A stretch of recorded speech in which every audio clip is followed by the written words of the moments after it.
28 December 2025 ইরানের রাজধানী তেহরানে বন্ধ হয়ে যায় একের পর এক দোকান, শপিং মল, স্কুল, কলেজ। ব্যবসায়ীরা রাস্তায় নেমে আসে আর তারা প্রোটেস্ট শুরু করে। পরবর্তী দুদিনে এই আন্দোলনের সাথে যুক্ত হয় ইউনিভার্সিটির স্টুডেন্টরা, আর তারা স্লোগান দিচ্ছে ডেথ টু খামেনেই, অর্থাৎ তারা ইরানের সুপ্রিম লিডার আয়াতুল্লাহ খামেনেইর মৃত্যু চাইছে এবং ইরানে ইসলামিক শাসনের তারা পতন চাইছে। Protesters have taken to the streets of Iran's capital city. These are some of the largest protests in Iran since 2022 when demonstrations broke out. বলা হচ্ছে 1979 সালে ইরানে যখন থেকে ইসলামিক রেভলিউশন হয়েছিল তারপর থেকে এটা ইরানের ইতিহাসের সবথেকে বড় প্রোটেস্ট। কিন্তু কেন হচ্ছে এই প্রোটেস্ট?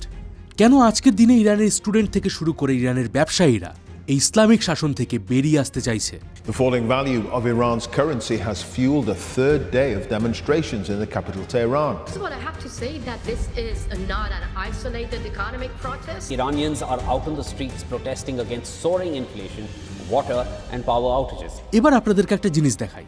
আপনি এখানে দেখতে পাবেন ইরানিয়ান রিয়ালের ভ্যালু আজকের কত। $1 পরিবর্তে আজকের গুগলের ভ্যালু দেখাচ্ছে 42,125।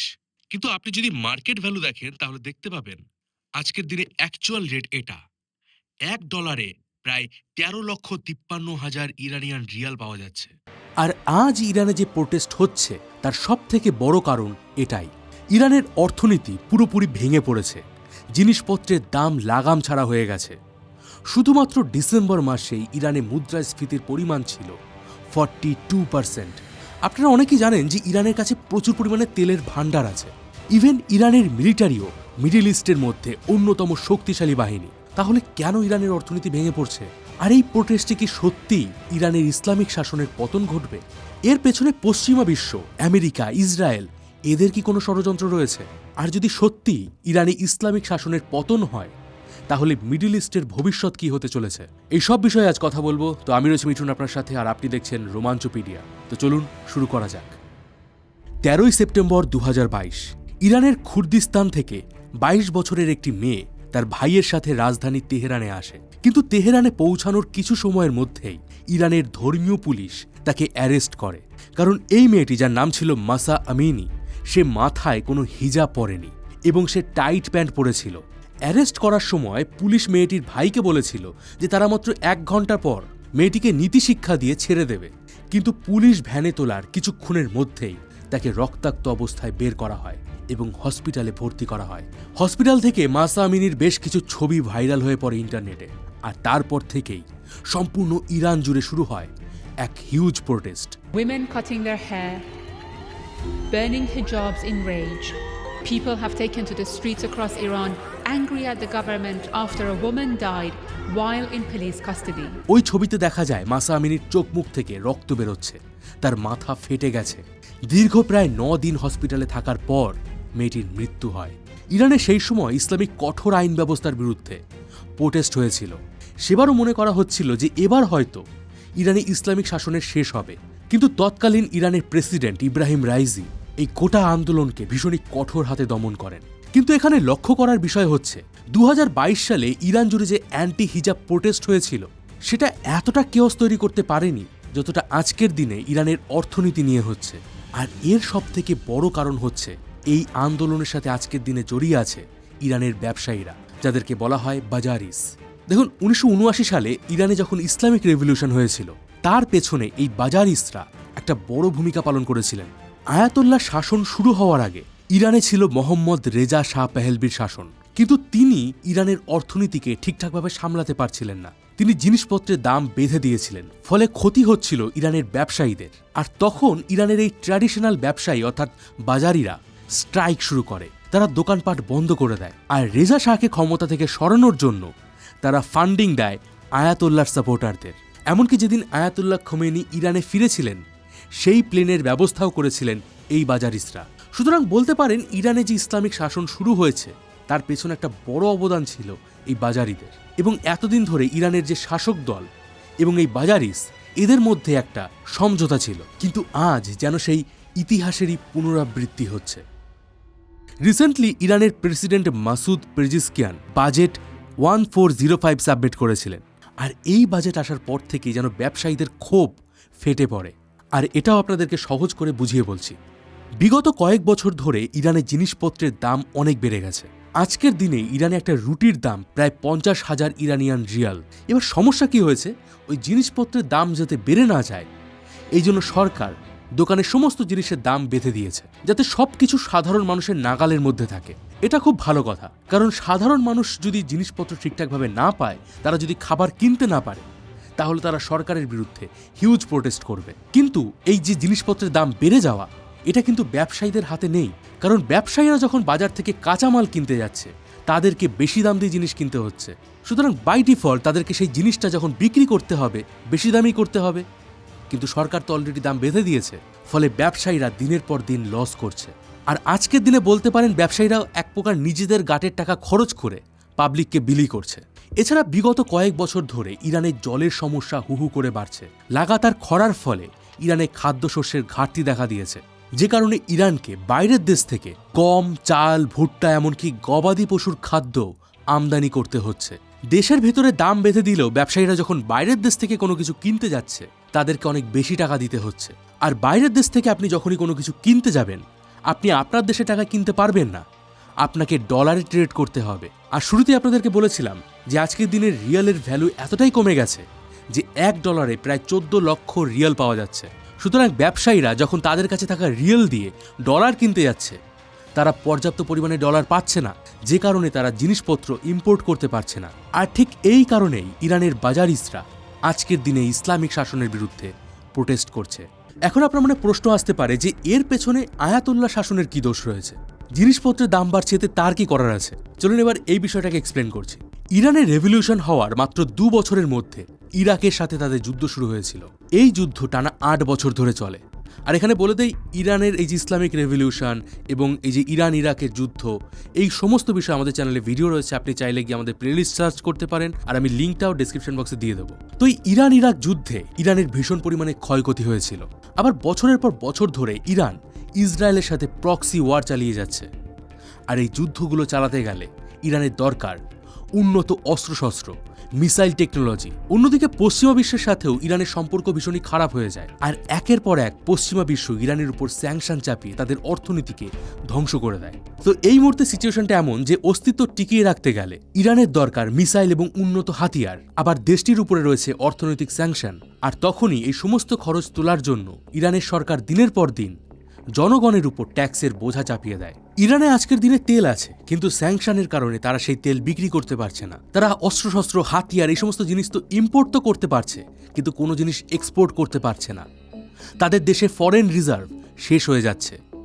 আমি কিছুদিন আগেই জার্মানির অর্থনীতি, মানে হিটলার কিভাবে জার্মানিকে ধনী করেছিলেন, এই বিষয়ে একটা ভিডিও করেছিলাম, এবং সেখানেও আমরা দেখতে পেয়েছিলাম ঠিক এই ধরনের অর্থনৈতিক সংকটের মুখে পড়েই হিটলার একের পর এক যুদ্ধ বাঁধিয়েছিল। বলতে পারেন আজকের দিনে ইরানে তার একটা ঝলক দেখা যাচ্ছে। তো আমরা ফিরে আসি টপিকে। এই ধরনের একের পর এক স্যাংশনের কারণে ইরানের জিডিপি আজকের দিনে থমকে গেছে। আজকের দিনে ইরানের জিডিপির পরিমাণ $356 বিলিয়ন, কিন্তু জিডিপি গ্রোথ রেট মাত্র 0.5%, বা অনেক জায়গায় নেগেটিভ গ্রোথ রেটও রয়েছে। জনগণ আজকের দিনে একটা জিনিস বুঝতে পারছে যে এই খারাপ অর্থনীতি একদিনে হয়নি। লাগাতার শত্রুতা, ক্রমাগত যুদ্ধ চালিয়ে যাওয়া, দেশের ইনফ্রাস্ট্রাকচার ডেভেলপমেন্ট না করে মিসাইল টেকনোলজি আপগ্রেড করা, জনগণের টাকা সামরিক খাতে খরচ করা, এগুলোই আজকের দিনে এই অর্থনৈতিক অবস্থার জন্য দায়ী। ইরানের সরকার আজকের দিনে এই প্রোটেস্টের তীব্রতা দেখে তাদের সেন্ট্রাল ব্যাংকের ম্যানেজারকে পদ থেকে সরিয়ে দিয়েছে, আর তার জায়গায় বসানো হয়েছে আব্দুল নাসের হেম্মাতিকে, যিনি ছিলেন ইরানের একজন প্রাক্তন অর্থমন্ত্রী। কিন্তু আদতে এতে কোনো লাভ হবে না। আমি এটা বলছি এই কারণে, কারণ এই লোকটাকেই কয়েক বছর আগেই ইরান সরকার তার ক্ষমতা থেকে সরিয়ে দিয়েছিল, কারণ সেবারও ইরানি রিয়েলের ভ্যালু কমে যাচ্ছিল। মানে ঘুরিয়ে ফিরিয়ে তারা জনতার সামনে সবসময় একটা বলির পাঠাকে রাখছে, আর আদতে যে অর্থনীতি চাঙ্গা হবে তার কোনো সাইন তারা দিতে পারছে না। রাজধানী তেহরানে থাকা অন্তত 6টা ইউনিভার্সিটি ক্যাম্পাসের স্টুডেন্টস এবং ইস্পাহান এবং ইয়াজাদ শহরেরও প্রচুর মানুষ এই বিক্ষোভে অংশ নিচ্ছে। স্লোগান উঠছে, আজাদি আজাদি। আবার কেউ বলছে, ভয় পেও না, আমরা সবাই একসাথে আছি। ইরানের রেভলিউশনারি গার্ড অলরেডি প্রোটেস্টের উপর গুলি চালিয়েছে, আর তার পাল্টায় প্রোটেস্টাররা ক্ষিপ্ত হয়ে একজন ইরানিয়ান রেভলিউশনারি গার্ডের মেম্বারকে হত্যা করেছে। আর বলে দেই, প্রোটেস্টের কারণ কিন্তু শুধুমাত্র ইকোনমি নয়। দীর্ঘদিন ধরে ইরানে যে ইসলামিক কঠোর আইন প্রণয়ন করা হয়েছে তা থেকে যুব সমাজ বেরিয়ে আসতে চাইছে। এছাড়াও রয়েছে লাগাতার বিদ্যুতের সমস্যা, বেকারত্ব, জলের অভাব, হেলথ কেয়ার সিস্টেম ভেঙে পড়া, আরও অনেক কিছু। আর এর পেছনে যে পশ্চিমাদেরও একটা গোপন ষড়যন্ত্র আছে এটাও কিন্তু পরিষ্কার। 1 এপ্রিল 2024-এ সিরিয়ায় ইরানের কনসুলেটের উপর ইসরায়েল হামলা করেছিল। আর এরপর থেকে ইসরায়েল এবং ইরানের মধ্যে বেশ কয়েকবার ওই মিসাইল আদান প্রদানও হয়ে গেছে। আর এই সবের মধ্যেই ইসরায়েলের প্রধানমন্ত্রী বেঞ্জামিন নেতানিয়াহু কিছু ভিডিওর মাধ্যমে ইরানের জনগণকে এটা বোঝানোর চেষ্টা করছে যে এর জন্য দায়ী ইরানের সরকার, আয়াতুল্লাহ সরকার। এবং তিনি ইরানের জনগণের পক্ষে এটাও বলেন, ইসরায়েল ইরানের জনগণের বিরুদ্ধে যুদ্ধ করছে না, তারা যুদ্ধ করছে ইরানের সরকারের বিরুদ্ধে। তাই জনগণ যেন ইরানের সরকার বদলে ফেলে, মানে বলতে পারেন এক প্রকার উস্কানি দেওয়া। আর এটাও বোঝা যায় যে এই আন্দোলনের পিছনে নিশ্চয়ই মোসাদ সিক্রেটলি কাজ করছে। অন্যদিকে আবার ইসলামিক রিভলিউশন হওয়ার পর থেকেই ইরানের সাথে আমেরিকার সম্পর্ক ভীষণই খারাপ হয়ে গেছে। ফলে সিআইএ এবং MI6 এর মতো গুপ্তচর সংস্থাও যে পেছনে থাকতে পারে সেটা কিন্তু অস্বীকার করা যায় না। এবার প্রশ্ন হচ্ছে, ইরানের সরকার তাহলে কি করবে? দেখুন, এই মুহূর্তে ইরানের সামনে দুটো রাস্তা খোলা আছে। এক, তারা এই আন্দোলনের উপর হেভি ক্র্যাকডাউন করে আন্দোলনকে পুরো দমিয়ে দিতে পারে, কিন্তু এতে ভবিষ্যতে আরো বড় প্রোটেস্ট হবে। এমনকি এই হেভি ক্র্যাকডাউন করলে গৃহযুদ্ধের সম্ভাবনাও রয়েছে।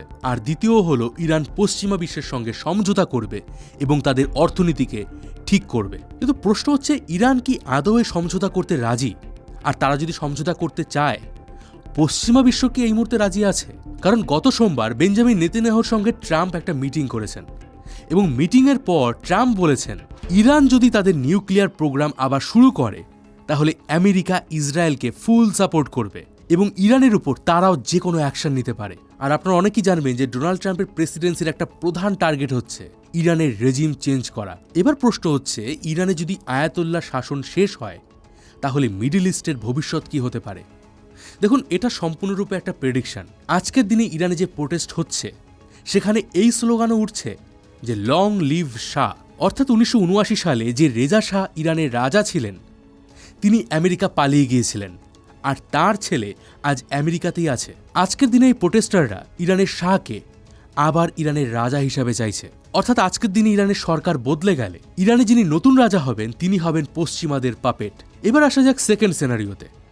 এতদিন ইসলামিক বিশ্বে সৌদি আরবের চ্যালেঞ্জ ছিল ইরান।